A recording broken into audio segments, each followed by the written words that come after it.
रात का समय, आकाश में तारों से भरा अंतरिक्ष कितना खूबसूरत लगता है। यहीं हम किसी गांव में रहकर आकाश को देखते हैं तो अधिक खुशी होती है, क्योंकि शहरों के मुकाबले गांवों में बिजली की रोशनी कम होती है। जब हम रोज़ आसमान में देखने लगते हैं तो पता चलता है कि किसी भी तारे का प्रकाश बराबर नहीं है। रात में हम तारों और उनके समूह को देख सकते हैं।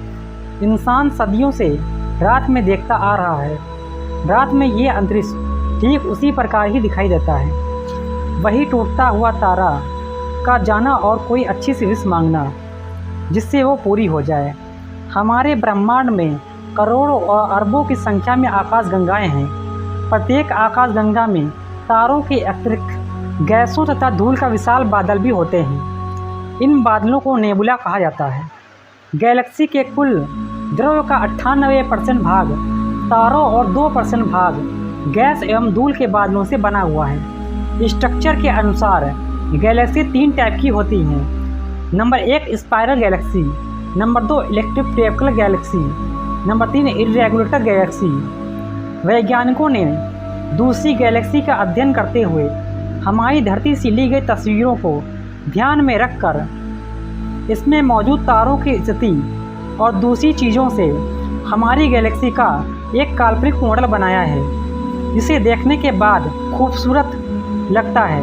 ज़्यादातर स्पाइरल गैलेक्सी की तरह इसकी कोर की सबसे ज़्यादा ब्राइट है। इसमें से 2 बड़ी भुजाएं केंद्र से होते हुए बाहर की तरफ आती हैं, जिसमें पहली ही स्क्विंटम सेंट्रम, दूसरों की ऑर्सियस भुजा तथा इसके अलावा इसमें और 3 छोटी भुजाएं होती हैं। हमारी गैलेक्सी 1 लाख प्रकाश वर्ष यानी 6 लाख खरब किलोमीटर के एक विशाल इलाके में फैली है। यदि लाइट की स्पीड से भी हम अपनी गैलेक्सी का ट्रेवल करें तो उसके एक छोर से दूसरे छोर तक जाने में हमें 1 लाख साल लग जाएंगे। और हम मिल्की वे यहाँ इस बिंदु पर मौजूद हैं। इसकी 2 भुजाओं के बीच में हमारी धरती के बीच में है। अंतरिक्ष हमें शांत लग रहा है, लेकिन हमारी गैलेक्सी के अंदर बहुत कुछ चल रहा है। ये तारों का एक विशाल शहर है, जिससे गर्मी और प्रेशर के नए तारों का जन्म हो रहा है, जबकि भयानक विस्फोट के साथ बूढ़े तारों की मौत हो रही है।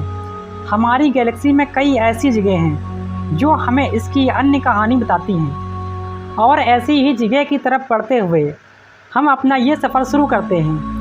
ये विचित्र जगह हमें बताएगी कि 200 अरब तारों वाली इस गैलेक्सी में सबसे पहले तारे का जन्म कैसे हुआ।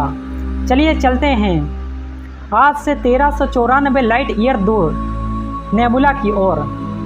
वैसे ये दूरी हम लाइट स्पीड से भी तय करें तो हमें वहाँ तक पहुँचने में 1400 वर्ष का समय लगेगा, लेकिन यहाँ हम समय सीमा से नहीं बंधे हुए कल्पनाओं के आधार पर अंतरिक्ष में उड़ान उड़ रहे हैं। लीजिए, हम आ पहुँचे हैं नेबुला के पास, जिसकी गोद में नए तारों का जन्म हो रहा है। ये गैस और धूल से बना एक चमकता हुआ बादल है। इसके पास आ जाने से हमारी धरती एक खूबसूरत तस्वीर में लग रही है। ये नेबुला हमें बता सकता है कि हमारा सूर्य और गैलेक्सी में मौजूद तारा कैसे वजूद में आया।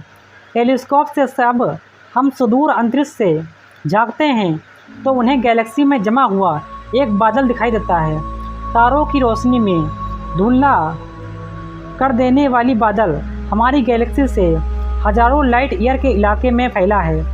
हबल टेलीस्कोप से हम ये जान पाते हैं ये बादल गैस और धूल से बना है, जो ज़्यादातर स्पाइरल गैलेक्सी में बनाया गया है। ये चमकते धूल के बादल ही नेबुला कहलाते हैं। हम जब भी तारों को देखते हैं तो उनके पास्ट को देख पाते हैं। मान लीजिए कि धरती पे 6.5 करोड़ लाइट ईयर दूर किसी सतह पर बैठे एलियंस एक बड़े टेलीस्कोप से हमारे ग्रह को देखते हैं, तो उन्हें 6.5 करोड़ साल पहले की धरती दिखाई देगी, जिस पर डायनासोर राज कर रहे हैं। अभी ये वो डायनासोर को देख पा रहे हैं, उनके लिए प्रेजेंट है, लेकिन ये हम देखते हैं हमारे लिए पास्ट है।